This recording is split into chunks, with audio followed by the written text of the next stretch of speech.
when was the last time that you watched a piece of animation that truly changed the way that you think? Now, I don't mean something that made you laugh or even a show that presents itself as incredibly deep, but rather, when did you last see a piece of animation that made you reevaluate the way that you see the world? Well, for me, that piece of animation is Choomah Island 2 from the Big Lez Show. So how come you ran off into the bushes, mate? I saw a light fall out the sky.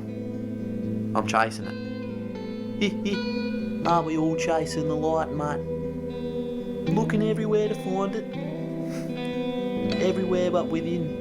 You see, when I was 14 years old, I saw this raunchy Australian cartoon suddenly pop up on my Facebook wall, and the clip that I saw was from the now infamous Tripper Snipper episode. And of course, with me being a 14-year-old boy, the first thing I did was show all of my friends at school, and then immediately binge watch the rest of the 2 seasons that were available at the time. And as much as I enjoyed these formative opening 2 seasons of the Big Lez Show, I think it's safe to say that the show really finds its feet in season 3, with the characters being much more fleshed out, the storylines becoming more consequential, and some of the greatest episodes of the entire series being made at this time, with some of my personal favorites from season 3 being Potato Head, Yo Weed, and of course, the infamous Popcoin. Oh, you should have got some popcorn like me. Some what? Popcorn? Yeah, popcorn, mate. Isn't it popcorn? Nah, mate. It's popcorn. I'm pretty sure it's popcorn. I've never heard of that word in my entire life, mate. However, at the end of season 3, something incredibly interesting happened, with Jared Wright, the creator of the Big Lez Show, directly telling viewers that the wait for the next episode would be incredibly long. However, also then stating that the wait for this episode would be well worth it. So the next episode's Choomah Island 2, mate. Yep, the fucking big one. It's gonna go for about 20 mins or something. Or there'll be some people out there whinging about the wait for the next episode. Fuck them. They can fucking wait. They need to learn patience. And so, true to the prophecy, after a 9-month wait, Jared released his most ambitious project to date, Choomah Island 2. However, there was one slight deviation to the promise that Jared had made. You see, the episode wasn't 20 minutes as he had stated, but rather turned out to be a 55-minute long masterpiece that not only changed animation, but also reshaped the way that anyone had previously thought about the Big Lez Show. And if you've never seen the Big Lez Show before and have absolutely no idea what I'm talking about, well then I highly recommend you to check out this complete overview that I did on the show. And so, on to the episode. Choomah Island 2 starts in an incredibly similar way to Choomah Island 1, with Les psyching himself up in the mirror before making his way out the front door to check out the plane that Sassy and Donnie have hijacked. However, this is where the similarities with Choomah Island 1 end, as the tone and conversation then immediately shifts to psychedelics. In particular, with all of the boys discussing what psychedelics they're going to take upon landing on the island, as well as Sassy giving Les a mystery joint that he tells him to smoke in a time of need. And this joint will become increasingly consequential throughout the episode. However, for now, the boys celebrate a successful landing on Truma Island by taking some blue meanies, which straight away give a sense of wonder to the episode, as the visuals become beautiful and trippy, and the conversation between Les and Nolan incredibly introspective. You're hurting yourself when you hurt someone else. You're making yourself happy when you make others happy, because those other people are you, mate. But in reality, we are all one, mate. That's a pretty cool insight, Nalsy. I don't buy it, but it's interesting. Although, it isn't just the idea of collective consciousness that's discussed in this opening trip sequence, as Sassy, Donnie, Scruffy, and Owly then talk about how each individual and living organism perceives time in an incredibly different way, which honestly, when I was 16 watching this for the first time, completely blew my mind. Well, think of it like this, right? Us and the trees. We share a completely different perception of time. To us, we look at the trees and think they're growing really slowly. They're fucking rock solid, not going anywhere. But in the tree's perspective, it's moving really fast. However, it's not all philosophical talk at the start of the episode, as a healthy dose of action is injected when Lez, still high off of the blue meanies, sprints off into the forest to hunt down some Choomahs, which, needless to say, on Choomah Island, he's able to find in abundance.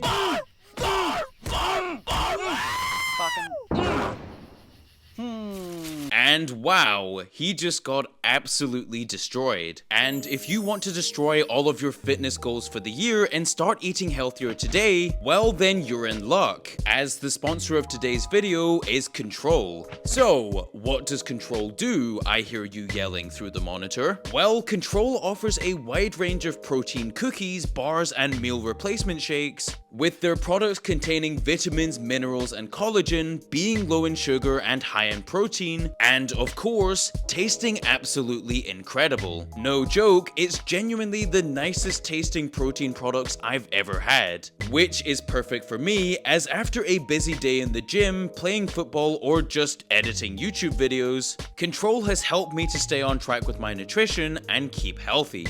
And so, if you want to join me in making a healthier change, then go to drinkcontrol.com and use my promo code Harry for 10% off. And I personally recommend using their bundle builder, where you can try all of their products at a discounted rate. And of course, a massive thank you to Control for sponsoring this video. Anyway, back to the Big Lez Show. Once Lez has finished destroying every Choomah within a 5-mile radius, he then sits down on the top of a hill and contemplates for a while before finally deciding to smoke the joint that Sassy had given him when they touched down on the island.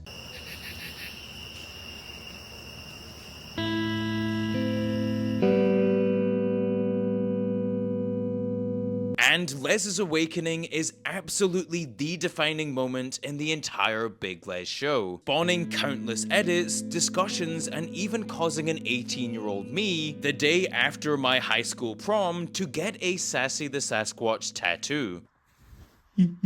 Go ahead and subscribe, mate. Lez's awakening starts with a blank white screen, which slowly starts to reveal the borders of Microsoft Paint, and Lez's life being drawn frame by frame, with this representing in a very physical manner that Lez is being placed outside of the proverbial box of his imagination for the very first time. And rightfully so, this is incredibly scary for Lez, with his entire reality being stripped away from him, and now only being able to see the world around him as it's being drawn by someone else. Although there is something rather comforting for Lez on the horizon, with this, of course, being Sassy the Sasquatch, who sat on top of this beautiful hill playing Jared Wright's original tune, Wake Up. And in my opinion, it's the introduction of Sassy that makes Lez's awakening so special, as Sassy is the one who's able to calm Lez down when he's on edge, before delivering Lez some incredibly delicate wisdom on how his own mind is the only thing that's holding him back from truly being free, with quite possibly the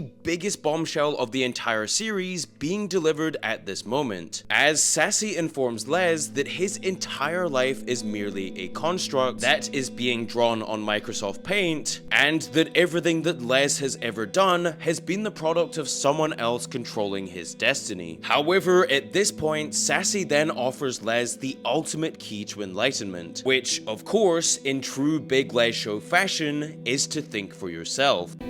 Just like when an animal is born in captivity and grows up in a zoo, that animal is completely unaware that there's a whole nother world outside beyond the fence.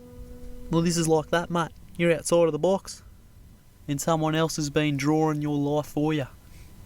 It's about time that you think for yourself, where you decide what happens. To disregard the limitations placed on one's life, whether internally or through external forces, and ultimately be able to create your own destiny. And truthfully, I don't think there's ever been a time where this message of thinking for yourself is more applicable, as we are in an age where seemingly everyone's goal is to just pick a side and be right, even if being right eventually hurts you just as badly as being wrong. And this is where the message of Lez's Awakening awakening shines through the most, as by thinking individually, we avoid getting swept up in all of the noise, and can instead focus on what we want to do, and ultimately focus on what our own life's ambition is, which in the current age where we're being trained to think like each other is incredibly important, with this being the message that Sassy drills into Lez. Have you ever heard that song by the Beatles? Think for yourself? Nah. George Harrison, mate. So he fucking knew it. So I can write the story of my life inside that box. Pretty much, yeah. What do I do? Grab the pencil up there, mate.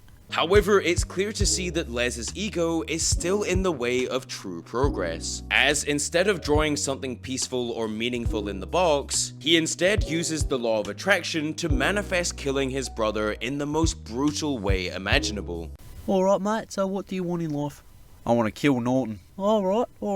Yeah, I want to fucking shoot him. Alright, mate. Maybe that's not the way to go, but what makes you hate him so much? And of course, Sassy then tells Lez that this isn't the way that manifestation is supposed to be used, with this then opening up a whole new conversation about karmatic justice, with Sassy ultimately warning Lez that if he carries through with killing his brother, then this will be putting bad karmatic energy into the universe, which, you know, will eventually come back to bite him. And so, with all of that said, Lez finally awakens in quite possibly the most fitting manner, with Lez anxious to set his new plans in motion and then asking Sassy how he can start, with Sassy simply reminding Lez that he's in charge of that as well. Just do good things and good things will happen to you, mate. So how do I do it? How do I turn my dreams into reality? What's the first thing anyone does before they start their day? You wake up.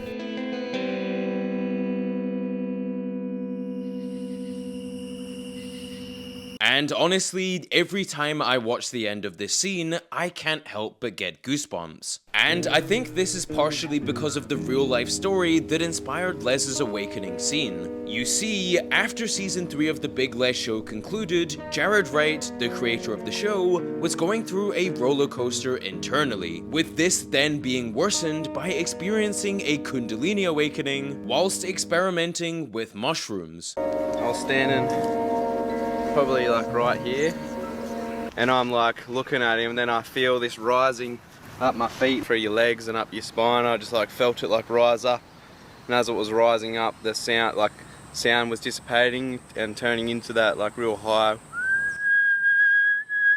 like a real like ringing in the ears. And boy, I can't even imagine what that would have been like to go through. However, thankfully Jared managed to find a way to cope, and he did this by writing himself as Lez and the inner comforting voice in his head as Sassy the Sasquatch, jotting down ultimately what would become an incredibly touching and, of course, realistic account of what it's truly like to lose and find yourself. However, despite all of the beautiful guidance that Sassy gives to Lez throughout his enlightenment, it simply isn't enough to stop the laws of the universe from coming into play, as once Lez drew himself killing Norton, the universe then conspires to make this happen by enabling Lez to corner Norton at the edge of a cliff, where despite Norton's last-ditch effort to manipulate his brother, Lez then shoots and kills Norton in the exact position that he had manifested only moments prior.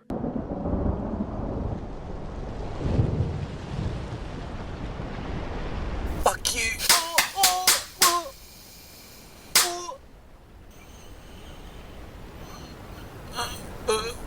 Nanite.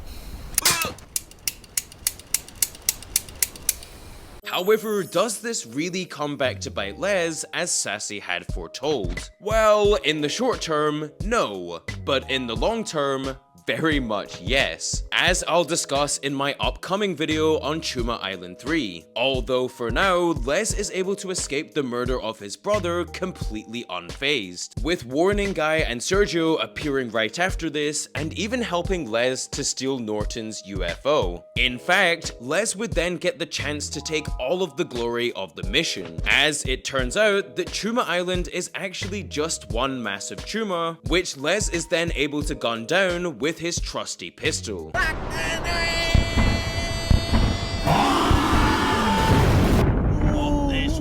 But wait, wasn't it Clarence that plants the Tripper Snipper bomb and explodes the island? Well, yes it is, but that doesn't stop Les from bragging to all of the boys that it was him that single-handedly saved the day. Hey boys, you fucking see that? Did you fucking do that?